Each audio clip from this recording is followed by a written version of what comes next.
तो स्टूडेंट्स, विद्युत तथा विद्युत धारा का प्रभाव पूरा टॉपिक कवर हो चुका था और पूरा कंप्लीट करने के बाद जो इससे इम्पोर्टेंट ऑब्जेक्टिव क्वेश्चन जो बन रहे हैं उसको आज इस वीडियो में कवर करेंगे। ओके, तो चलते हैं और वीडियो को शुरू करते हैं। Hello my dear students, Sunrise Classes में आपका स्वागत है। मैं विकास आप लोगों को विद्युत एवं विद्युत धारा का प्रभाव जो चैप्टर समाप्त हो चुका था उस चैप्टर का मोस्ट इम्पोर्टेंट ऑब्जेक्टिव को आज कवर करने वाले हैं। तो जो विद्यार्थी उस वीडियो को पहले वीडियो को नहीं देख पाए होंगे, डिस्क्रिप्शन में लिंक दे दिया गया है, आप जा करके देख सकते हैं। ठीक है, और जो विद्यार्थी जुड़ना चाहते हैं व्हाट्सएप ग्रुप से, क्योंकि उसी में पीडीएफ आप लोग को मिलेगा, तो आप जो है डिस्क्रिप्शन में देखिए और वहाँ ज्वाइन कर लीजिए। टेलीग्राम का भी जो ग्रुप है और आपका व्हाट्सएप ग्रुप भी है, तो दोनों ग्रुप में आप ज्वाइन कर सकते हैं। ठीक है, और वहीं पे पीडीएफ आप लोगों को इसका मिलेगा। ओके, तो चलते हैं, वीडियो को शुरू करते हैं और मोस्ट इंपोर्टेंट ऑब्जेक्टिव को कवर करते हैं। ओके, तो यहाँ पे आपको देखने को मिलेगा फर्स्ट जो प्रश्न है, चालक में धारा के प्रवाह का कारण क्या है। अगर हम देखें कि कोई चालक है, ठीक है, जिससे विद्युत धारा प्रवाहित होता है, तो उसका रीजन क्या है, उसका कारण क्या है कि वो विद्युत धारा प्रवाहित करता है। तो यहाँ पे इसका आंसर हो जाएगा मुक्त इलेक्ट्रॉन की गति, धनायन की गति, प्रोटॉन की गति या न्यूट्रॉन की गति। तो इसमें आपको समझने को मिलेगा, क्योंकि देखिए होता क्या है, विद्युत धारा किसको कहते हैं। अगर हम किसी चालक में इलेक्ट्रॉन के प्रवाह के दर को हम लोग विद्युत धारा कहते हैं, तो भाई इलेक्ट्रॉन यानी मुक्त इलेक्ट्रॉन की गति के वजह से जो है क्या होता है, विद्युत धारा प्रवाहित होता है। ठीक है, तो इसका आंसर जो हो जाएगा, इसका आंसर आपका मुक्त इलेक्ट्रॉन की गति हो जाएगा। क्लियर। इसके बाद यहाँ पे आगे चलेंगे।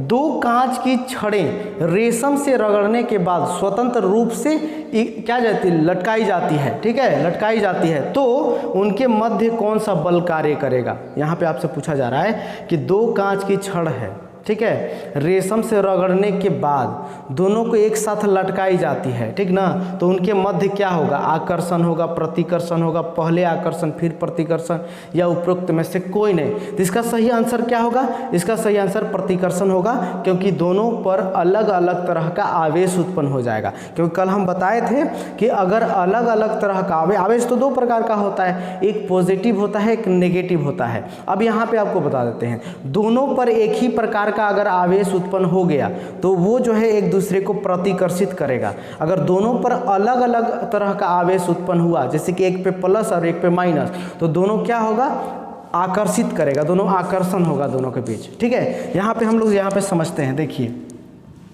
चलिए मान लीजिए कि कोई एक पर जो है पॉजिटिव आवेश उत्पन्न हो गया और किसी पर जो है दूसरका पर भी पॉजिटिव आवेश उत्पन्न हो गया, तो दोनों के बीच क्या होगा, दोनों के बीच प्रतिकर्षण होगा। दोनों के बीच क्या होगा, प्रतिकर्षण। जब एक ही तरह का आवेश उत्पन्न हो जाए, और दोनों क्या चीज़ है, दोनों कांच है, अब दोनों कांच है तो दोनों कांच में एक ही तरह का आवेश उत्पन्न होगा, ठीक ना। और आपको पता है रेशम का कपड़ा पर जो है नेगेटिव आयन होगा, इस पर पॉजिटिव हो जाएगा। तो दोनों जब पॉजिटिव आवेश जब उत्पन्न होगा तो दोनों प्रतिकर्षण दर्शाएगा। ठीक है, ये चीज़ याद रखिए। अब यहाँ पे प्लस होता है, यहाँ पे माइनस होता है, तो दोनों आकर्षित होता है, आकर्षण करता है दोनों आपस में। ठीक है, अगला जो है यहाँ पे आप ध्यान देंगे, जब कांच की छड़ को रेशम से रगड़ा जाता है, जब कांच की छड़ को रेशम से रगड़ा जाता है तो छड़ पर क्या होता है। तो यहाँ पे आप देखेंगे, छड़ देखिए रगड़ा जाता है तो छड़ पर जो है ऋण आवेशित हो जाता है, धन आवेशित हो जाता है, उदासीन रहता है, या पहले ऋण आवेशित होता है फिर धन आवेशित होता है। तो इसका सही है धन आवेशित हो जाता है। कांच क्या होता है, कांच पर धन आवेश आ जाता है। ठीक है, ये चीज़ आपको हो गई क्लियर। इसके बाद ऐसे पदार्थ जो अपने भीतर विद्युत धारा का प्रवाह होने देते हैं वो क्या कहलाते हैं। मतलब ऐसे पदार्थ जो अपने भीतर विद्युत धारा का प्रवाह होने देते हैं तो क्या कहलाते हैं, अर्धचालक, अचालक, कुचालक या सुचालक। तो भाई सुचालक, जो सुचालक होता है वही ना विद्युत धारा को प्रवाहित होने देता है। तो इसका आंसर हो जाएगा, ऐसे पदार्थ जो अपने भीतर विद्युत धारा का प्रवाह होने देते हैं वो क्या कहलाते हैं, अचालक। नहीं, यहाँ पे सुचालक इसका सही आंसर होगा। क्या होगा, सुचालक। ये गलती से आ गया है तो इसको सुधार करके पीडीएफ आप लोग डाल देंगे। इसका आंसर हो जाएगा क्या चीज़, सुचालक इसका होगा। ठीक ना, अचालक नहीं होगा, क्या होगा, सुचालक इसका सही आंसर होगा। अगला सवाल आपको देखने को मिलेगा। अगला सवाल, निम्नलिखित में से कौन सा कुचालक नहीं है, कौन सा कुचालक नहीं है।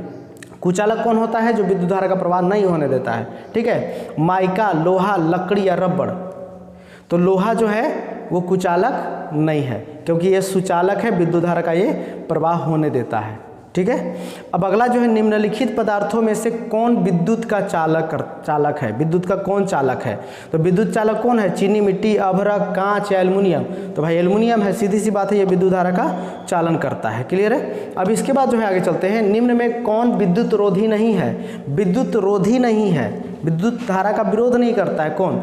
तो लाख, सीसा, चारकोल या एबोनाइट। बताइए कौन विरोध नहीं करता है? तो ये चारकोल, ठीक ना, विद्युत रोधी नहीं है कह रहा है। निम्न में से कौन विद्युत रोधी नहीं है? यानी कि चारकोल विद्युत रोधी नहीं है। क्लियर है। अब इसके बाद जो है यहाँ पे समझेंगे, निम्नलिखित में से किस तत्व का विद्युत चालकता अधिकतम होती है? यानी कि निम्नलिखित में से किस तत्व का विद्युत चालकता अधिक होता है? तो विद्युत चालकता किसका अधिक होता है? मतलब सबसे अधिक चालन अच्छे विद्युत का सबसे अच्छा चालक कौन है? तो भाई चांदी है, इसका सही आंसर कौन होगा? चांदी होगा। क्लियर है। अब अगला हम लोग चलेंगे, विद्युत रोधी पदार्थों के संबंध में निम्नलिखित में से कौन सा कथन सत्य है? तो भाई विद्युत रोधी के बारे में चर्चा करने के लिए, उनमें इलेक्ट्रॉन नहीं होते, होता है भाई, उनमें इलेक्ट्रॉन सरलता से प्रवाह नहीं करते हैं, वे क्रिस्टल होते हैं, उनकी सतह पर इलेक्ट्रॉन की संख्या प्रोटॉन से अधिक होती है। तो यहाँ पे आपको हम बताते हैं, जी बिल्कुल, उनमें इलेक्ट्रॉन सरलता से प्रवाह नहीं करते हैं। अगर सरलता से इलेक्ट्रॉन प्रवाह होने लगे तो उसमें भी विद्युत धारा प्रवाह होने लगेगा। क्लियर है। इसके बाद जो है, एलईडी का पूरा नाम क्या है? तो एलईडी का पूरा नाम होता है, देखिए, प्रकाश उत्सर्जक डायोड ना, क्या है? प्रकाश उत्सर्जक डायोड, ठीक है। अब अगला जो है, एलईडी का उपयोग किया जा सकता है, एलईडी का उपयोग किया जा सकता है रिमोट कंट्रोल में, स्विच में, फ्यूज में, सोलर पैनलों को चलाने में। भाई बताइए एलईडी का प्रयोग कहाँ किया जाता है? तो एलईडी का प्रयोग किया जाता है रिमोट कंट्रोल में। रिमोट जो होता है, रिमोट यहाँ पे आप देख सकते हैं, ये रिमोट है, रिमोट पे यहाँ पे एलईडी बल्ब लगा हुआ है, ठीक है। एलईडी बल्ब लगा हुआ है, देख पा रहे होंगे आप लोग। तो ये क्या है? एलईडी बल्ब है, तो ये रिमोट में यूज किया जाता है। क्लियर है। आगे यहाँ पे देखेंगे, एलईडी परिवर्तन करता है, क्या परिवर्तन करता है? विकिरण ऊर्जा का विद्युत ऊर्जा का विकिरण ऊर्जा में, या विद्युत ऊर्जा का चुंबकीय ऊर्जा में, या ध्वनि तरंग को विकिरण ऊर्जा में। तो विद्युत ऊर्जा का विकिरण ऊर्जा में ये क्या करता है? परिवर्तित करता है। इसको विद्युत धारा मिलेगा, तब जाकर के ये प्रकाश के रूप में बदलेगा, यानी विकिरण ऊर्जा में परिवर्तित कर देगा।